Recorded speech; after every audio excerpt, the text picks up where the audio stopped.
সালামু আলাইকুম সুপ্রিয় দর্শক শ্রোতা, দেখছেন গ্রামীণ হাটবাজার ইউটিউব চ্যানেল। আমি আপনাদের সামনে হাজির হয়েছি আজকের নতুন পাট কাটার সেই দৃশ্য দেখানোর উদ্দেশ্যে। দেখুন কত সুন্দরভাবে কৃষকরা তাদের যত্ন সহকারে কষ্টে উৎপাদিত ফসল সোনালী আঁশ পাট কাটা শুরু করেছে। বৃষ্টি হচ্ছে বেশ কিছুদিন ধরে, বৃষ্টিতে পানি জমে যাচ্ছে এবং এই পাটগুলো কেটে তারা আবার ধান লাগাবে, যার কারণে দ্রুত কেটে ফেলছে পাটগুলো। আমরা খুব অল্প কয়দিনের মধ্যেই হাটে নতুন পাট দেখতে পাবো। এখনই কিছু পাট এসেছে, নতুন পাট হাটে ওঠা শুরু হয়েছে। তো এই পাটগুলো আমরা দেখতে পাবো ইনশাল্লাহ। এবার প্রচুর পাট উৎপাদন হয়েছে আমাদের এই এলাকায়।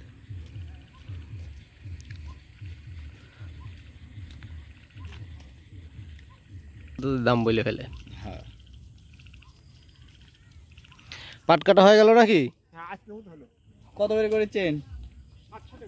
700 টাকা দিন। 700 টাকা দিন পাট কাটার মজুরি। তারা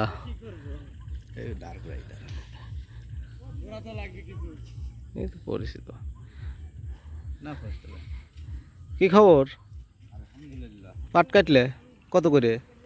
কোনো রকমের ইয়া নাই। 800। বাহ,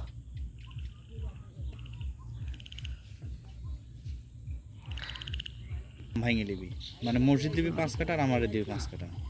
তাই মানে আমার উপর ডিপেন্ড করে ওরা ধরেন যে দাম কয়া ধরেন যে নিবি।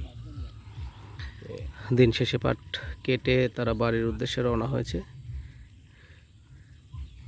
দেখি একটু কথা বলি আর চেষ্টা করি। সালামু আলাইকুম। এ ভাই, পাট কাটা হইলো? কি কি অবস্থা এবারকার পাটের? পাটের অবস্থা খারাপ। কে পয়রি শেষ, পড়ে গেছে সব? ভাই সব কিয়া পড়ি। কত করে দিন? 700। তাদের কাজ শেষ হয়ে গেছে, ওয়ার্ক ডান।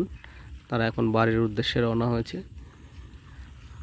বাড়িতে গিয়ে ফ্রেশ হয়ে চা খাওয়ার উদ্দেশ্যে তারা আবার বাজারে গমন করবে। এইটাই কৃষকদের জীবন, এইটাই ভালো লাগা। দেখুন, ঝড় বৃষ্টি সব উপেক্ষা করে তারা তাদের ফসল ঘরে তোলায় ব্যস্ত।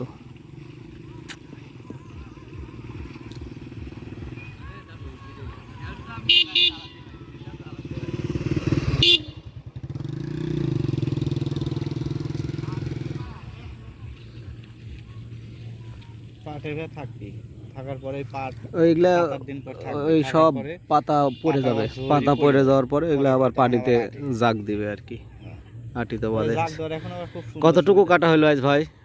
অল্পই ভাই, আমার 4 কাটা নিজেরই?